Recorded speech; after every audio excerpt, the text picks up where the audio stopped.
আপনারা কি জানেন শুধুমাত্র একটি এস যুক্ত করে দিলেই একটি শব্দের সম্পূর্ণ মানেটাই বদলে যেতে পারে।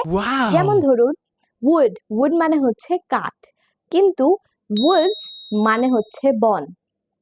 আবার স্যান্ড মানে বালি, কিন্তু স্যান্ডস মানে হচ্ছে মরুভূমি। এভাবেই ওয়াটার মানে হচ্ছে কি, পানি। আবার ওয়াটার্স মানে হচ্ছে জলাশয়। গুড মানে ভালো, কিন্তু গুডস মানে হচ্ছে পণ্য। টাইম মানে সময়, টাইমস মানে বার, মানে কতবার একটি কাজ করা হচ্ছে। নিউ মানে নতুন, কিন্তু নিউজ মানে খবর। আবার আর্ম মানে হচ্ছে বাহু, কিন্তু আর্মস মানে হচ্ছে অস্ত্র। এরকম আরো শব্দ নিশ্চয়ই আপনাদের জানা আছে, আমাকে কমেন্ট করে কয়েকটি শব্দ আপনারা জানিয়ে দিতে পারেন।